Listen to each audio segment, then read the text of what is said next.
Why is car racing so damn hard? I mean, isn't it just driving fast? Can't anyone drive fast? Well, I thought so too, until I started racing.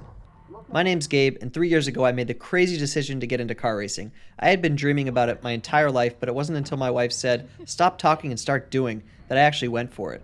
I went to racing school, got my racing license, bought a race car, and now have almost 2 full seasons under my belt racing Miatas in the Sports Car Club of America.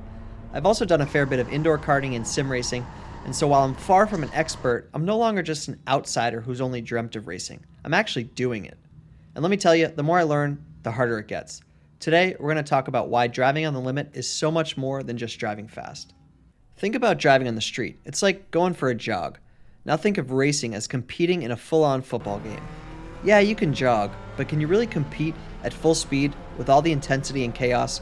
Racing is the same thing. You can drive fast, but can you drive fast enough to win? That's the real question. Now here I'm specifically talking about closed-circuit road racing, because that's what I'm doing. I suppose this could also apply to oval racing, dirt racing, rally racing, and most other motorsports, but since I only want to share my perspective on why racing is hard, I'll use my own personal experience racing a Miata. Here's what makes racing so tough. Imagine there's this line. This line is everything. It represents the limit of grip that your tires have on the road. If you're below this line, you're in control, but too slow. If you're above it, you're spinning out and also too slow. Your job as a racing driver is to dance on this line. Stay on it longer than anyone else, and you'll be faster than everyone else. Sounds simple, right? But as they say, what's simple isn't always easy. When you're driving on the street, even if you're driving fast, you're miles under this limit. Your tires can handle so much more than you're asking of them. Step on the gas, no problem. Turn the wheel, piece of cake. Brake hard. Modern cars today have traction control and ABS, no issues. But racing is different. Your sole purpose is to keep your car right on the edge of grip, constantly balancing between fast and out of control. That's why crashes are so common. You're always on the razor's edge, and just one small mistake sends you over it. All of this requires an incredible ability to understand and manage the constant weight transfer of your car, know precisely when to brake, when to throttle, when to steer, when to shift, and how to modulate all of those things with the right pressures and the right timing in order to get the car to be and stay on the limit. Now, let's say you get really good at staying on that line. You're feeling confident. But here's the kicker. That line, it's always moving.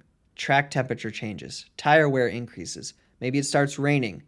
All of these variables keep shifting that limit of grip. It's a moving target, and your job is to keep finding it lap after lap, likely needing to adjust your driving style, all while you're battling 30 other cars on track fighting for the same piece of track. Too far under the line, you're too slow. You might as well go home. Too far over the line, you're spinning out, and again, too slow. It's that fine line between just right and oh shit that makes racing the ultimate test of skill. And that's just the driving part. Let's be honest, there's a whole other world of strategy, managing tires, keeping track of fuel, adjusting for weather, even psychological warfare on the track. Every single detail matters and is often the difference between winning and losing. Here's the truth. Racing isn't just a sport, it's a mind game. It's not just about your car, it's about your ability to adapt to constantly changing conditions at high speed with an extremely small margin for error. And let's be real, this doesn't even scratch the surface of all the off-track work, the late nights making sure the car is ready, the money it takes, the sacrifices. But that's a topic for another video. So the next time someone tells you racing is easy or that they like to go fast, remember, it's about finding that line and staying on it even when everything around you is shifting. It's one of the hardest things I've ever done, but damn, is it worth it. If this resonates with you, if you're new to racing and want to learn more, hit that subscribe button and tell me, does this make you want to go try racing or stick to driving to the grocery store?